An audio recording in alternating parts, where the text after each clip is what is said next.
Okay, so good evening and welcome to episode number 10. It's a milestone, Paul. You're number 10 here, I'm telling you. So no pressure, but you're welcome to episode number 10. And this evening, it's my great pleasure to interview Paul Fitzpatick. Paul is the owner and broker of record of Home Group Realty in Guelph, Ontario.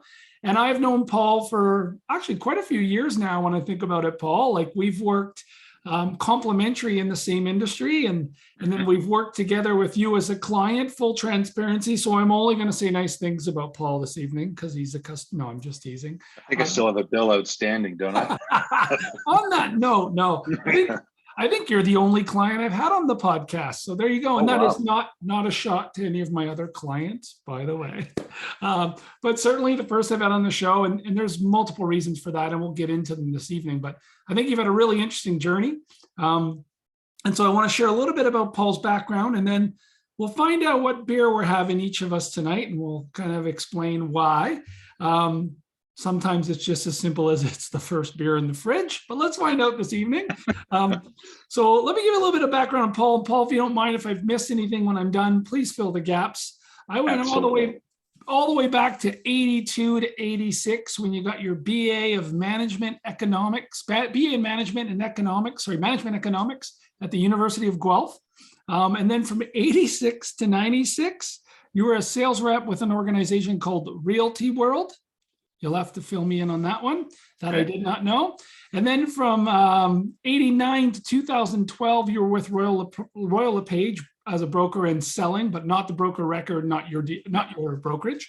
And then you made the jump in 2012, which was where we'll probably spend most of our conversation this evening, and open up your own brokerage. And you had Home Group Realty, and you've had that leadership journey for about, 10 years now, I guess, talking about the 10th episode. What did I miss, if anything? Well, management economics at the University of Guelph. That was their version of a business degree back in the early 80s. I graduated in 86, started in 82. There's a bit of a history of an entrepreneurship there because leading up to university from paper routes to running a student carpet cleaners was what helped me get from high school into university and help pay the way there, to running the concession stand for Kettle Lakes Provincial Park and signing my very first contract at that time and looking at that and feeling every part of my body just tense up and pucker up because I was signing my name and committing to this massive amount of rent and commitment to the Queen, because that's where the contract was the Queen and the province of Ontario. So that was a couple of summers during university, my first taste of really business ownership and running something and having employees. So I guess that would be my first stop in the leadership department. And then the rest of the university, my university career, I paid my way through that, not only with a big loan from OSAP, thank you very much, but I put myself through with refereeing hockey. I didn't know that. So OHL. So I think I've seen every junior C and junior B barn in Southern Ontario. And you've been called a name in every single one of them, at least, that we can't repeat on this podcast? Exactly. Good Canadian hockey fans there. Absolutely. To graduating and being a linesman in the OHL. Wow. So all the other officials like Donnie Van Massenhoven, Scotty Driscoll, Steve Wacom, Paul and Greg Dvorsky, those were all the guys. We toured the province in the mid 80s and into the 90s before I diverged into the real estate industry, and those guys just kept going. I did not know that. So that was, I wasn't good enough to play hockey. Even when my dad was coaching, I still managed to ride the pine. So the mind goes to, if I like the sport, I can't play it, I'll make some money and I'll referee in it. And that that was where I was able to stay in the sport for many, many years. Wow. I have brother Wayne who reffed high-level hockey in Quebec growing up. He didn't Okay. get just a level below the QMJHL at the time, and he literally got escorted out of arenas. Now, my brother has got a huge heart and he's an amazing guy, but he's got a little bit of the pet-a-paw attitude. And so if the fans were giving it to him, he'd give it right back to them. But yeah, I get that high pressure environment. So I didn't know you made it all the way to the OHL, and that could have been your future. But then you shifted to real estate. Did I get the rest all the way up till today? So we'll dive deep. If I missed anything along the way? Realty World was my first stop, and actually Harold Waddell, who was the president of Realty World, it was a franchise operation, would certainly be one of those names that ranks right up there in terms of a true leader, because there was a guy that ran an organization in Ontario, in Canada. He had about 700 agents scattered across the country, and I would swear he knew most of everybody's names. Wow. Or he could place you in which brokerage you were in, and the systems and the processes they brought to the real estate world were second to none.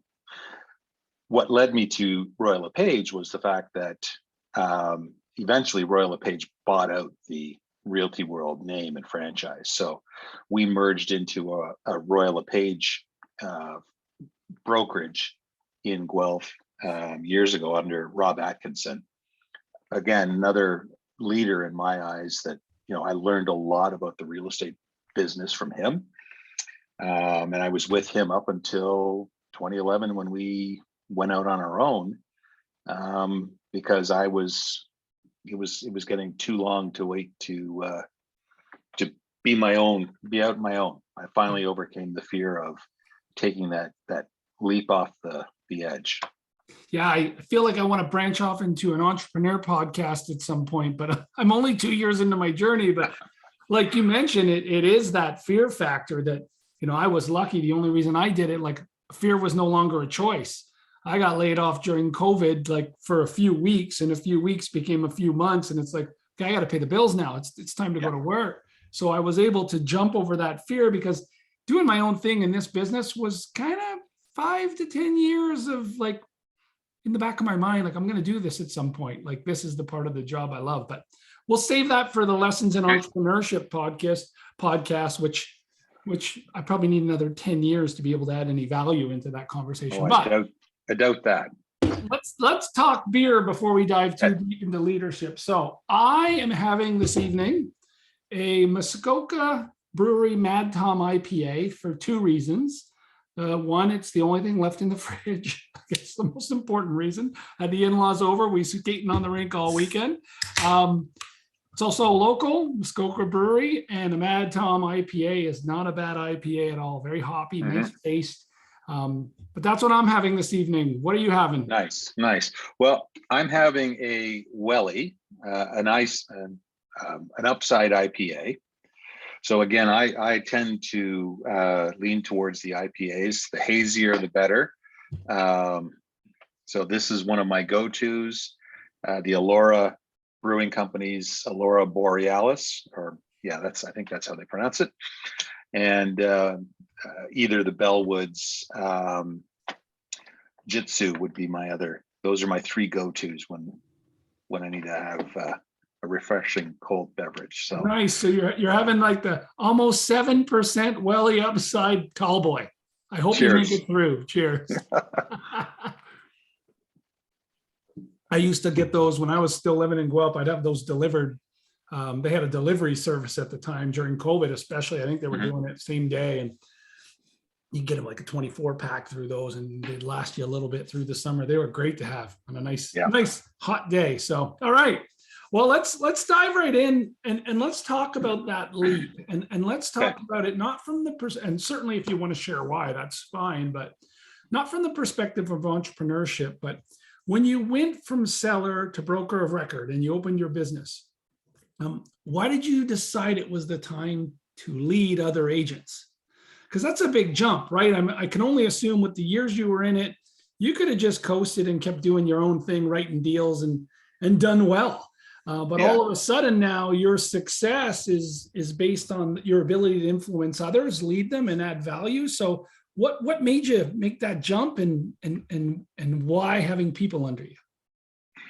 Well, great question. And part of it was self-serving because I was getting, and this is going to sound horrible, I was getting bored doing what I was doing. So Okay. straight sales, I was quite good at it. I was certainly in the top part of the board in terms of sales and productivity. But I would always be, in a good brokerage, you'll get a lot of camaraderie. You'll get people always consulting and working with others. And I was one of the go-to people in the brokerage where new agents or people that were having a challenge or a question, they could come to me, and because of the experience I had, I was able to suggest, here's a tactic to use, here's a script to use, here's an approach to take if you were having a challenge in putting a deal together. And I felt, and I knew that, like a lot of sales positions, salespeople are never really seen as being truly professional or held in high esteem. I mean, we're just not seen enough because we're always seen as being one-sided and wanting to sell things. But what I was trying to do was help elevate the bar in the industry, create that client experience that a buyer or a seller of real estate would have a consistent experience throughout. So in any given brokerage, and there could be 100 people in that brokerage, it wouldn't matter who you talk to, you would get 100 different experiences there because each agent is an independent contractor and it's up to them to provide what level of service they want to provide. And I thought, from a brokerage point of view, we can help smooth out that experience and increase the level of that experience for a homeowner that's selling or somebody that's trying to buy a home. And there's a level of service that we can put in there. And then it was just a matter of being able to coach those agents to, here's the things that you need to do. Here's what the client expects. Here's what the client's looking for. Here's what we can do to make it a good experience for them. And you as an agent, you don't have to feel like you have to go out and constantly reinvent the wheel. So that was kind of the lead up to it. I wanted to be able to have a brokerage, a team of people that were just providing a superior experience for the consumers out there. Okay, so you wanted to leave more people to deliver an experience that customers weren't experiencing in the marketplace. And so, yes, yeah. And you did acknowledge for you was a little bit of, hey, I'm kind of getting bored doing my own thing. I want to have more of an impact and reach more people, which is interesting, which leads me to my next question. And I'm going to leave the tough question till number 3 of 10 here, by the way. Okay. When you talk about your brokerage and the lessons you've learned through that time, you started in 2012 with, I believe, 3 reps, your LinkedIn profile says, and 0 market share, right? Because that's how entrepreneurs start. God knows I felt that 2 years ago. How do I get people to pay attention to me? Well, I'll post 100 times on my LinkedIn page. I'm teasing, but I'm not. But it takes a while to grow that business. But you've done a really good job within less than 10 years of going from 3 reps to 55 reps, if I'm not mistaken, and maybe it's more. That was the last thing I saw in your profile, and 0 market share to what I believe is a top 4 player in the market now. Yeah. Okay. Yeah. How did you do that through other people? So that was a tough lesson to learn, because in the early days, I mean, you've heard people talk about bootstrapping, and that truly was what it was. We didn't have a lot of budget. I had to do a lot of everything, but it meant leaning on some of those original people that joined us at the brokerage to talk about what we were doing and how it was different, and start building some interest that way and bringing people in. So like I'm just so grateful. Those 3 people are still with us today. We've had people come and go, and we're not the be all and end all for real estate brokerages, but I think we offer something for somebody that is keen on being part of a team, part of something bigger, and not just being a lone wolf. Because the real estate industry really kind of educates people when they're going through the program to get their license that they are independent contractors. They have to do everything. They basically have to be a jack of all trades. And that can be pretty lonely. That can be a big struggle for a lot of people that don't have a strong sales background or don't have a strong organizational background. So we were learning as we were recruiting people, as we talked to people and show them what we had to offer, and we were coaching. If you ran across somebody on the other side of the table negotiating a deal and they struggled with something, we shared, we helped. We were trying to put deals together, and we were trying to help others achieve that at the same time. So, and it was just doing a lot of research and a lot of learning about myself and what I was prepared to do and not do, and who did I want to have along and help us throughout the journey. So there's a ton of people that deserve recognition for the things they've taught me, for the processes that they had. We would, much like you talked about in one of your earlier podcasts with, I think, Richard Petty, was you would go and research what the others were doing. What were the best practices? And so that was one of the things that we took to heart, was what are the best practices? We looked at brokerages all across North America. We talked to brokers. We'd go network with them, and we'd borrow their ideas and implement them in our marketplace, just to be, to help leverage our business and keep it growing. One of the things you said there, Paul, that you leaned on was, your ability to coach. And what I heard from you was actually observational coaching. You just used the example of, we saw someone trying to put a deal together and we'd jump in as a team and we'd help. And so to me, that's one thing it sounds like you use, and having, what the people listening to podcasts might not know is I've had the opportunity to watch you with your team and work with you a little bit. And that's one of your biggest strengths. And it's honestly one of your biggest passions. It's one of the things you always talk to me about. Like when we're talking about your business and its growth and the years you've had, it usually revolves around your people and how much you're trying to invest and get better at coaching. That sounds like one of the sharpest tools in your toolkit. Is there another thing or a couple things that you'd lean on to say, and I know this isn't in your nature, Paul, to speak of yourself, so I know this is difficult, but remember, whatever you share, we're trying to influence other people on this podcast. Like, what were your sharpest tools as a leader that you relied on the most and invested in through your career to get to 55 brokers and people staying with you, and knowing that there's always turnover in your world? Agents are going to leave to go other places to continue to grow or get a bigger paycheck they feel, or whatever that reason is. People are people, and some want to spread their wings, right? But you've done a good job growing and keeping a great base of agents. What's in that toolkit besides coaching? Well, I think part of it is leading by example and being prepared to do the talk, walk the talk, and to be consistent about it. Because that's one of the things that we've constantly coached and preached throughout the years, is that consistently deliver beyond people's expectations. So we would try to do that internally. We would bring new processes into the brokerage and make it available to the team.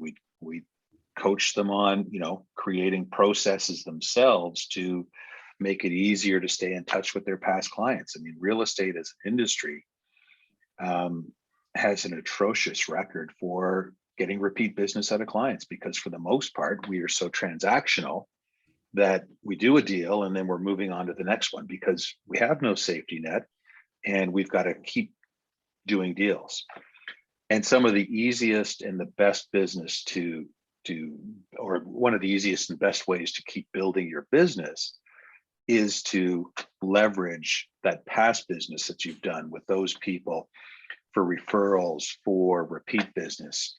I mean, there's stats out there that show that 70% of people would use their same agent again the next time, but they never hear from them. So it was that kind of low-hanging fruit that we would coach on being consistent. We would lead by example by, putting processes in place to follow up with people, provide materials, marketing materials, and I'll use the word scripts to dialogue and speaking points to give people a reason to reach out to their past clients and stay in touch with them. So coaching behaviors, but enabling your team through process improvement so they can be successful. So you got leadership on the behavioral front, but you got leadership on the process front as well. So let me ask you this. This might be difficult. Now you know what? So anybody watching this, Paul's like, hey man, hey, anything you want to give me to prepare? And I do this to almost everybody in this podcast. I'm like, nope, I'm not letting you prepare. I want to have a full, authentic conversation. This would be one I probably should share before these podcasts, but I'm going to put you on the spot. Okay, so we've got an understanding now about why you did it. We've got an understanding about how you lead a little bit. If I had to ask you to define your leadership style, could you? Oh man, so you can have another sip of your beer.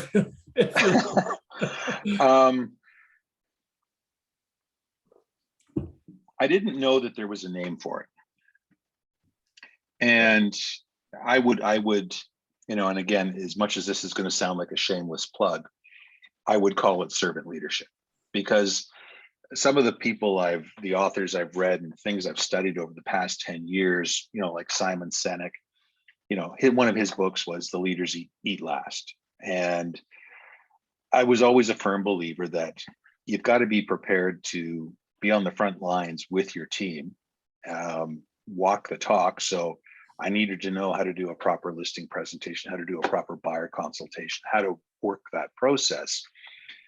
And to me, that was, I'm putting my team ahead of whatever else is going to be out there.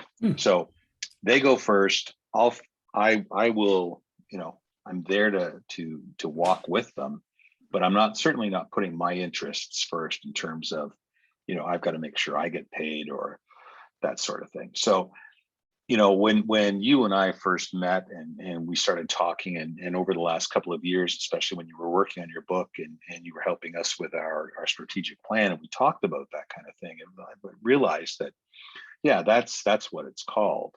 And that's probably what best described the way I lead. It's not dictatorial. It's not, it's not ego driven. At least I hope it certainly doesn't come across as that, but it's in my opinion, it's not ego driven. It is, what is the best thing for this team, and how do I help everybody, get across that goal line? Yeah, I would. And again, not to make you feel great because you're a customer, but to make you feel great because you're a customer. It's true though, without revealing too much of our strategic planning process together, I've never heard the language out of you that says, I want to grow the business to be X, because it's always been the foundational piece with you to say, what more could I give my agents that would make them want to stay with us? What more could I give the marketplace that would help us differentiate for our customers? The whole local piece that, you authentically and genuinely do. Your philosophical involvement, whether it's the events that you hold down at the junction or being on Rotary and being a past president. It's kind of why I wanted you on this podcast, is you certainly are a servant leader in my eyes. And again, it's funny, I love what you said, I didn't know what the name for it was, but it's kind of what I like to do. I like to put people, I have Bob Hunter, one of the best bosses I've ever worked for, on a previous podcast. And he wouldn't call himself a servant leader. He just wouldn't. But everything he does is servant leadership. Everything. It's like, okay, well, you know what? Yeah, we got to have a great operating stadium. We have to have a great experience for our fans, and all that's important. I got to deliver to the board. I got to deliver all the metrics, but that's not how it shows up in front of him and the team. It's like, okay, Mark, how do I help you learn so you can get to the next step? And what he's doing is he's developing a bench so we can continue to deliver the results to keep the board. But none of it ever had anything to do with Bob Hunter. Never. I think I'm the only guy who sings his praises from the top of the world at the level that I do, because he's that guy who just kind of stays down here, and it's his job. That's what he's supposed to do as a senior leader, is move his people forward. And you're certainly one of those people and do a tremendous job for us. I think that's a fair way to explain it. Now, with servant leadership, I like to believe I'm a servant leader, but the journey's a long one, right? Doesn't mean anyone's saying I'm the best servant leader, or I'm an elite servant leader. I have nothing to learn. What it does mean is I'd rather invest my time in my people to drive the result. I think that's the smartest play than tell the people what to do and get them to get it done. Yeah, and that's, in my opinion, that's the way to long-term, consistent, reliable growth, because you can't do it all on your own. You can't dictate and force people to perform, especially realtors who are truly independent contractors, because tomorrow they could up and leave and go to the brokerage next door. Right. And that happens all the time. All the time. Yeah. So, it's part of this evolved from it being something to differentiate us from everybody else, because like many industries, real estate is becoming commodified. I still remember my days at Royal LePage where clients would call and go, think I was with Remax or any one of the other brokerages with our names or those red colors. So you've got to do these things to be innovative. You've got to do these things to help drive growth and make yourself stand out. For sure. And that's the beauty. It's like that simple behavior actually makes you stand out, because the majority of people aren't leading that way. Like they're just not. It's more work. It's easier to just scream at someone to get the job done. And if you don't like it, I'll find someone else. But you touched on something, is it's harder to scale. Like it's harder to grow your business if you don't have a bunch of people who want to be there that you're trying to see be successful. So I see it day in, day out, watching you and your team. And like all of us, we have bad days and we have good days. No one's perfect, right? But I certainly would agree that's certainly your style. Now, let me ask you this, and it may tie into this and it may not. From a personal or professional perspective, that's a lot of P words. Who's influenced you? Who's made Paul the type of leader he is? Oh, wow. I knew you were going to ask questions like that. This is the part where I try and get you to cry, but it's never worked. The only person who's ever cried at this question is me. But who's influenced you in your life?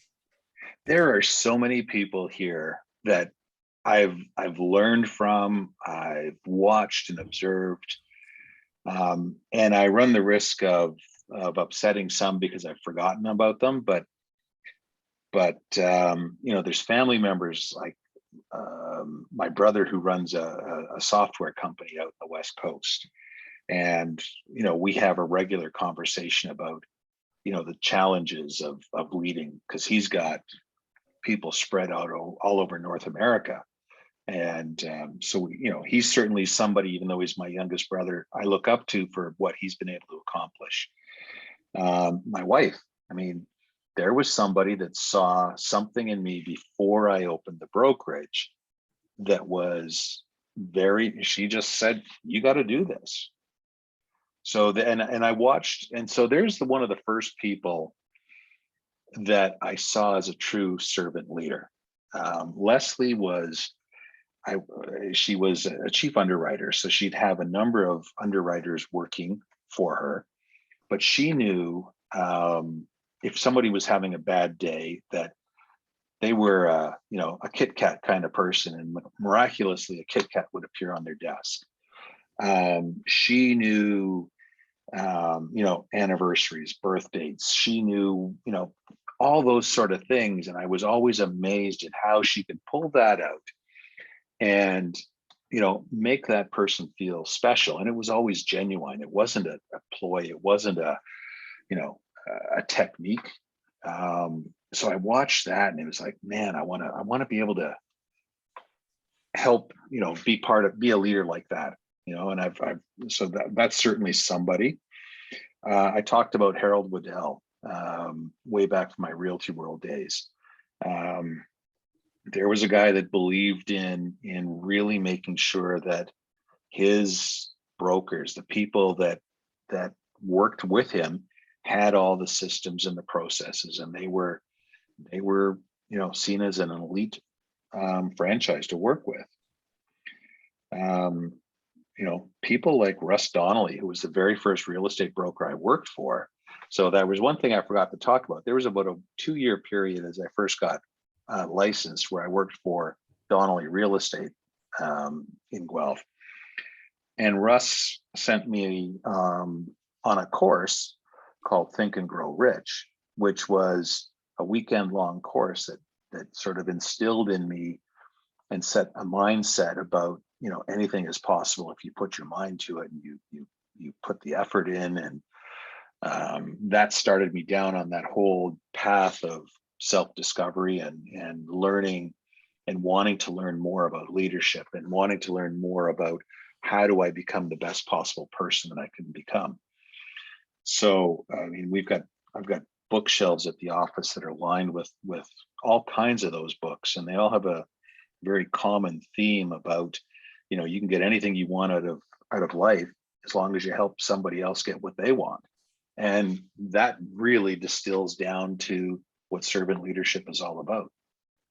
So, like I say, there's hundreds, literally hundreds of people, and I could go through all kinds of them, but there's everybody, like, you know, and again, even our relationship from the very early days when you first approached our brokerage, when you were with Fusion Homes, and it was like, let's build this relationship between the builder and your realtors, and let's you know, sell more homes, let's introduce our product to more agents. And we'd never had a builder come to us like that. We were used to dealing with builders that would be, we were their choice of last resort. You know, if they couldn't move the product, if they couldn't get buyers in the door, you know, geez, we better list it, you know, and maybe convince a realtor to come deal with us. But when you came to us and said, here's the program I want to build, here's what I need you guys to do to help Fusion grow. And I mean, you helped launch that company into the stratosphere. So, you know, it's amazing how my interaction with people throughout the years, even people that I've, you know, disagreed with, there's always a lesson in there that I can say, you know, whether it was, I should have handled this differently, or, you know, that's an interesting concept, I want to try that. So that is no, and first of all, just to be crystal clear, in case she's watching this, and I hope she does, Leslie's my favorite out of all those people, just so you know. She gets my vote as your biggest influence, but she has been. She's also a better golfer than you, but let's not get into that right now. Fair comment. No, but you know, it's you mentioned something at the end that I really liked, and of course I love you giving recognition to all the people that were servant for you. Like they set you up for success. That's what I heard out of you. You know, whether it's your Leslie talking about observing her ability to connect with individuals, like, and knowing people personally, and that's being observant and servant as a leader. Or I think it was Harold Waddell, where you said, you know, he spent his time setting his team up for success, seeing process, changing it. Like, that's coaching during the game. Those are all things that those behaviors rub off on you, and I see them in the way you lead your team now.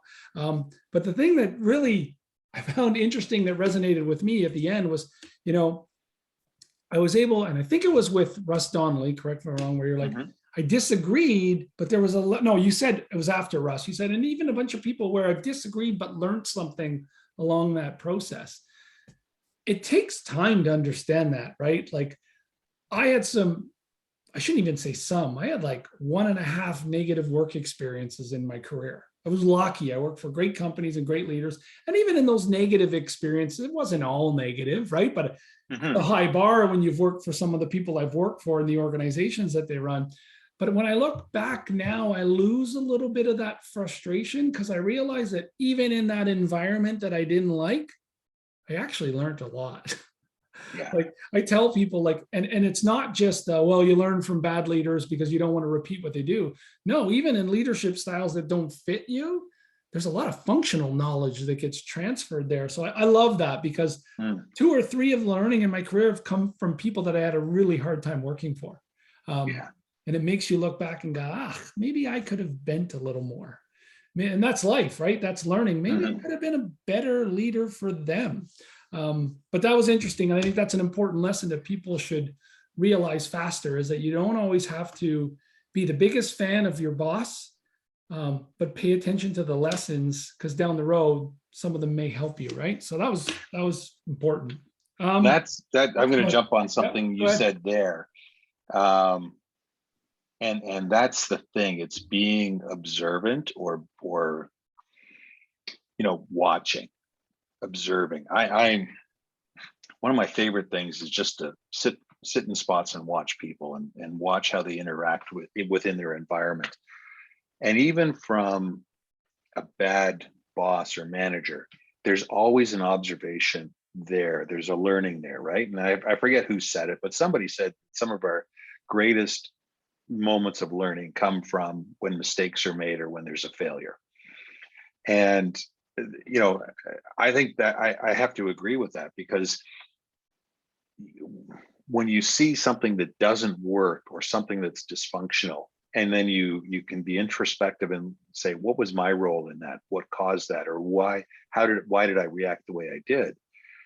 Being introspective like that and observing what's going on, I think just provides such an opportunity for growth and to learn.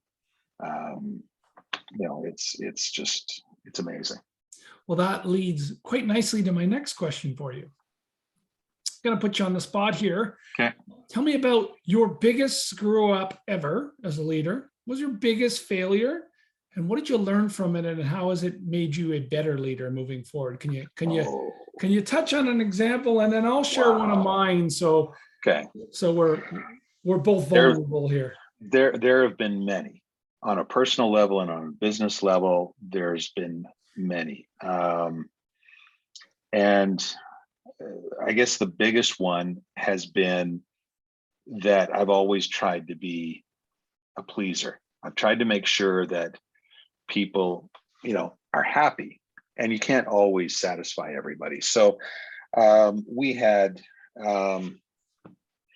there's been some times where we thought we've groomed somebody to play a bigger role in the company,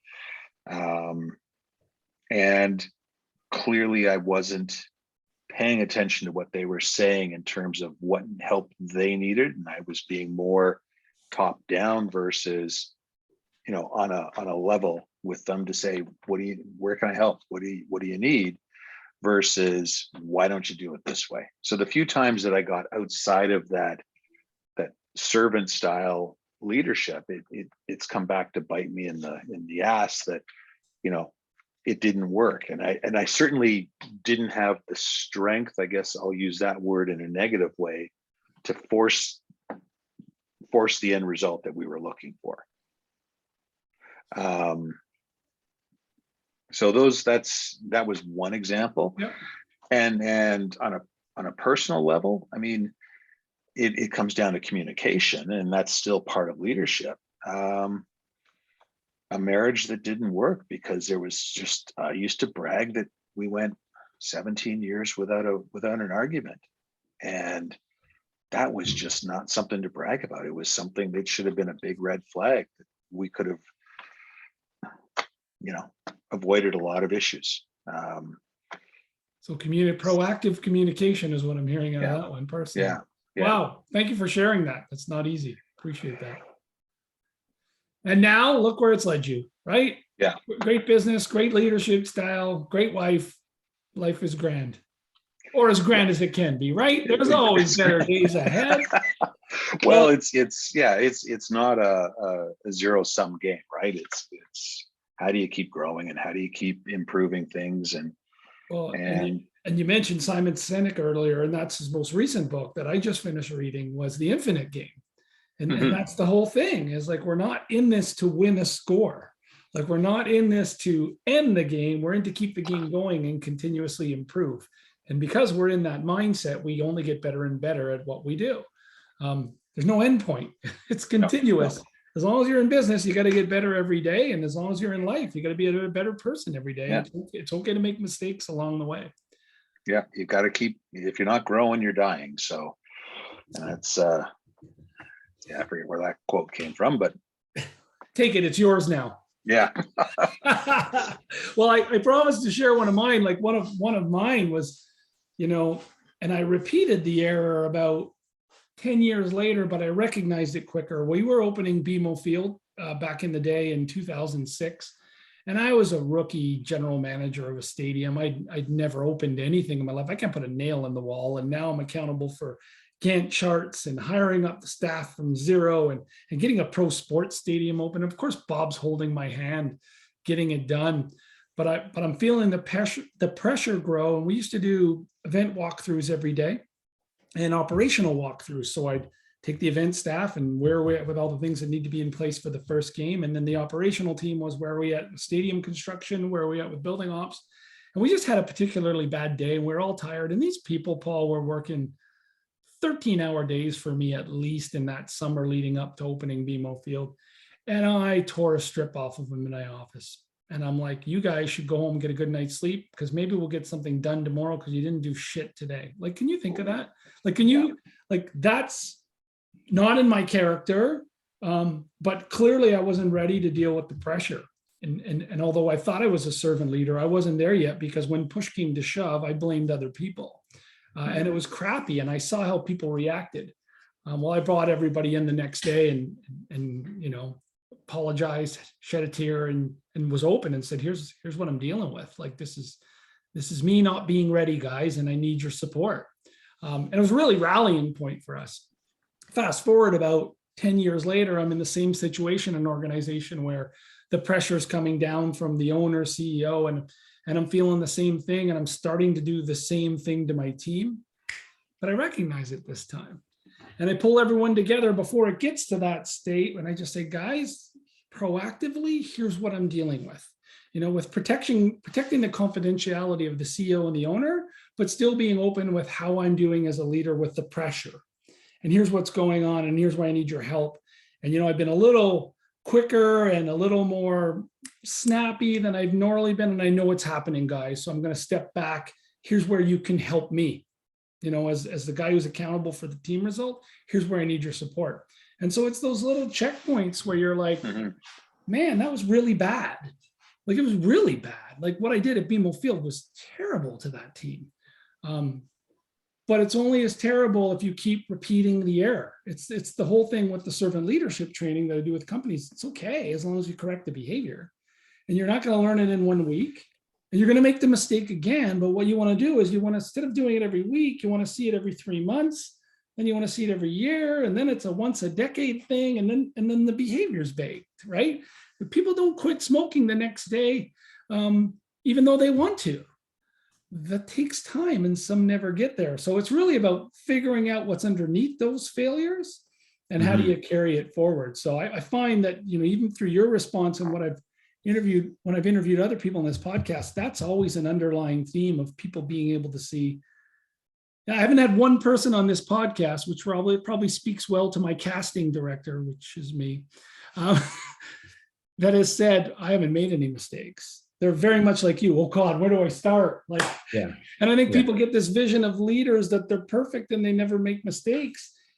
And the reason some of us get that is, quite frankly, some of the leaders want to portray themselves to be that way. Well, people can't learn if you don't share all of your parts, right? So anyways. Oh, my team has seen the warts and everything as well. And they've, you know, there's been apologies. There's been, you know, admissions that, hey, there's a lot to learn. But I, you know, in those, as you say, in those kind of admissions, there's learning across the board, not only for the, you know, for the leader, but for the team to realize at the end of the day, we're all human. And as a team, we want to move things forward and grow. So, yeah. And it's like anything in society, we all have to get there together. We just have different roles at this point in your career and mine. You still have to do it. And in 10 years from now, you might be the leader and I might be retired, or maybe I've gotten fired and I'm starting over again and you're right. And so it's just about, you know, coming together to understand you're on this learning journey. You're just in different spots at the moment. Right. Yeah. What would you tell Paul in 2012 that's going out on his own? What advice would you give other people who are thinking about becoming entrepreneurs today from a leadership perspective, of course? Oh, well, one, what took you so long? And two, I like that. You know, don't don't be afraid to be upfront and honest with people, and just, you know, share it was, you know, there, I look back at that timeline, and there was a real, you know, I have to show leadership, which means I have to be strong, I have to be stoic, I have to be unemotional about things. And I've come to realize that, you know, that's, you know, there's more to leadership than being stoic and being, you know, rah, we're, you know, this, follow me, this is into the breach we go. It's showing your team that you're human, you're part of the process, you're with them. And it's being vulnerable. Yeah. And, you know, that vulnerability can be a problem, or it can be, you know, it helps cement that team around you and rally them around you to say, it's part of the culture. It's part of who we are, and how we work and live with each other. Yeah, I draw so many parallels between work and life to try and hammer home the points that I've learned the hard way. I talk about like social settings versus work settings, right? If you were to go to a party and there was a person in the corner who was sharply dressed, nothing wrong with that, but they have their nose up to everyone. Like, you can feel that vibe of they think they're bigger than everyone here. How many people are going to walk up and talk to that person? How many people are going to walk away because they're feeling that vibe? As leaders, we sometimes do the same. It's like, you know, I worked in one organization where the president was the office. So the president had staff, and it's not unique to this organization I worked at. There's multiple organizations, but the office of the president, right? Mm-hmm. And then I am the assistant in the office of the president. And what you're subconsciously saying to your people is, you can't come around, like, this is a special place. Like, do you know how high I am on the totem pole? And people don't understand that people won't open up. So then they won't perform, because I won't come to Paul as my broker of record and say, I need help. Because I'm afraid, one, I can't approach him. And two, if I come with something stupid, he's going to shut me down.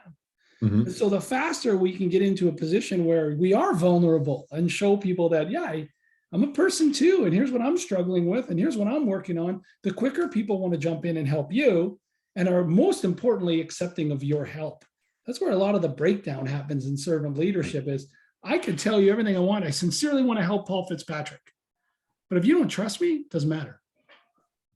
Everything's going to be viewed through the filter of, you're my boss. I can't tell you anything's wrong. I better just do what you say. And you're not developing in that environment. So it's really, I love the vulnerability piece that you put out there. Have you noticed any differences in the last 10 years of what it takes to develop and retain people? Yes. There's more choice out there. There's more, people have become more in tune with self-determination. So that it's people are not, and I'm struggling to put this into words, but I think people now can see other opportunities other than the 9 to 5.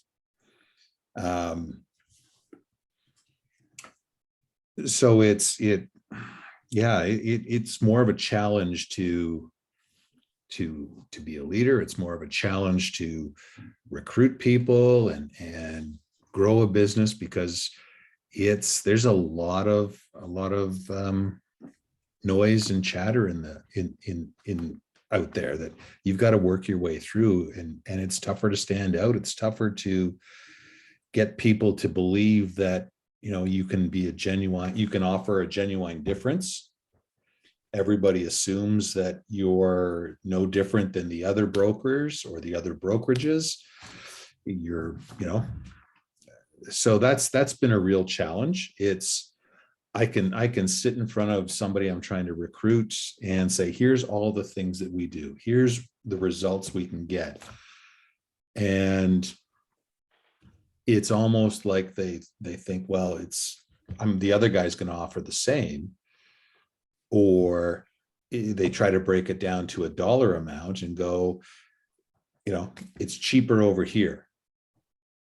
So there's, I know that's a little bit jumbled, but really there's so much noise in the marketplace. And there's so many things that become, and I'll use that word again, commodified, that it's really difficult to differentiate yourself and stand out in this market.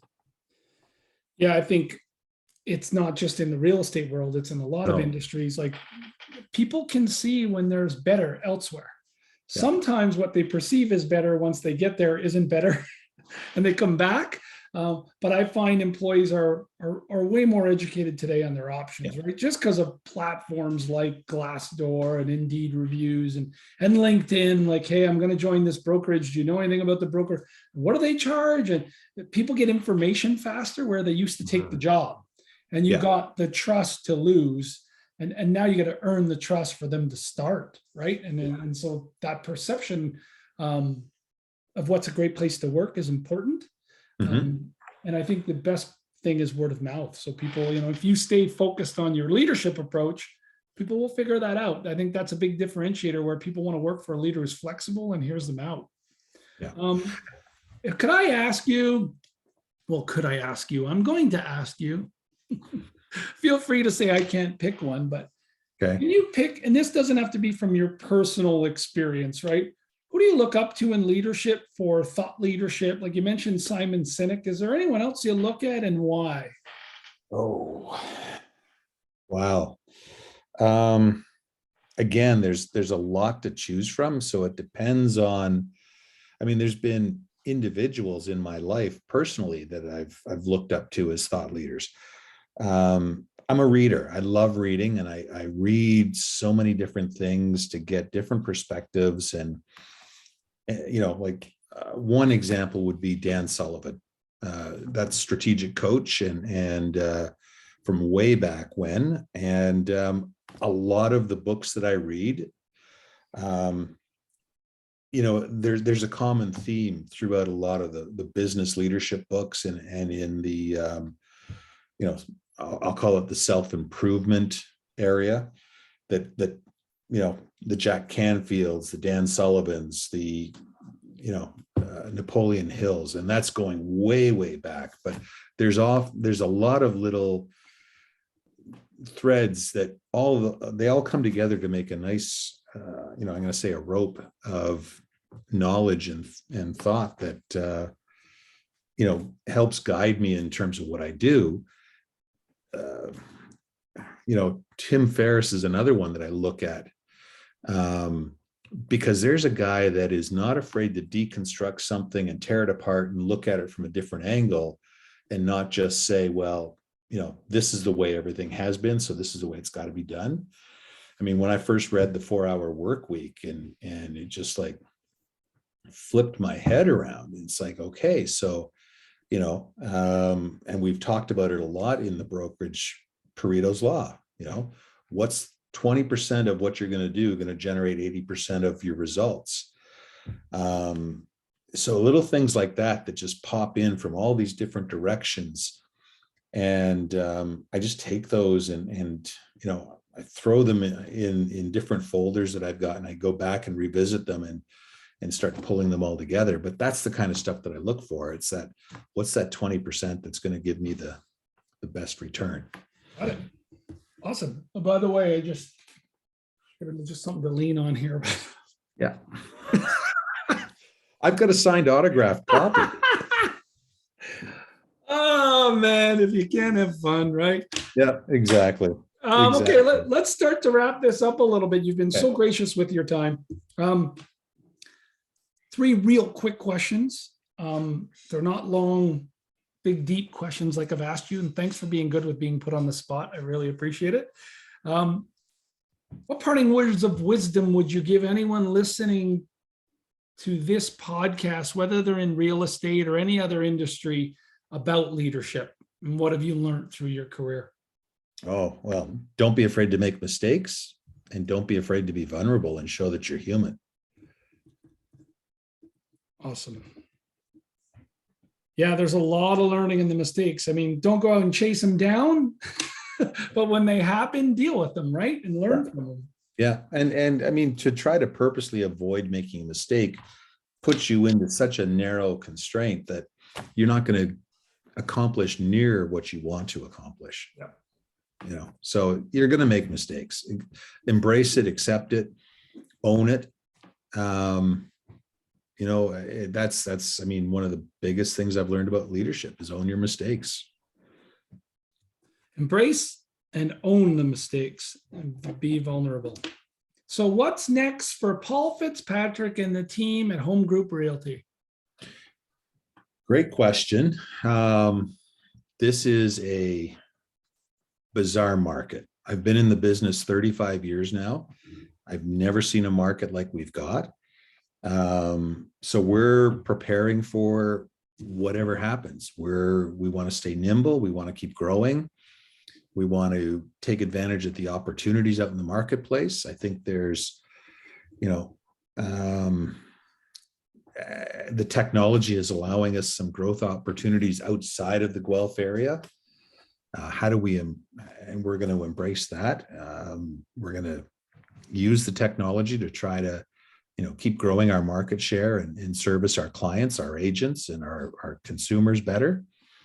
So yeah, we're pretty excited about what's going to happen, but I think there's lots of growth opportunities out there for us. Awesome. All right. So wrapping it up with this, Okay. and well, almost wrapping it up. So about to wrap it up. Where does anyone find Paul Fitzpatrick if they want to? How do they find out more about you or your team? Where can they reach you? Well, that's homegrouprealty.ca is our website. I'm certainly on LinkedIn. Paul at homegrouprealty.ca is email, and it's always coming to me, and I return all my emails. Yeah. Are the triathlon days done, or is there another one in your future? I don't know. I think well, allow me a moment of boasting. 10 Ironmans is plenty. Incredible. I think I'm just going to settle into really focusing on my cycling. There's a lot of rail trails out there. There's a lot of country roads between here and Bayfield and Godridge and other points north that I want to explore. So as much as I've enjoyed the triathlon hobby over the years, and it's certainly taught me a lot about being consistent and persistent. Yeah, it's time to retire from that event. But you still want to stay involved with the cycling and all. Oh yeah, yeah. You're not going full Michael Jordan on us. And Michael Jordan, when he retired, said, "I'm looking forward to smoking cigars and getting fat." No, you're not there yet. No, not at all. It's not full retirement. Nope. There are the Pyrenees are still calling. So I'd love to get back and cycle through some of the routes of the Tour de France. So wow. Yeah, I'm not giving that up. Not at all. Nice. Well, hey, Paul, thank you for doing this. I know it's a big investment on what is it, Monday night? Monday, yeah. 8 o'clock. Thank you for taking time after work to share with others in the network, and really appreciate the wisdom that you've shared with everybody listening to the podcast. Well, Mark, I'm honored. Thank you very much. And yeah, I'm honored to be, number 10 out of many. Number 10. It's perfect. I knew it was your 10-year anniversary at the brokerage. It was all set up this way. Thank you.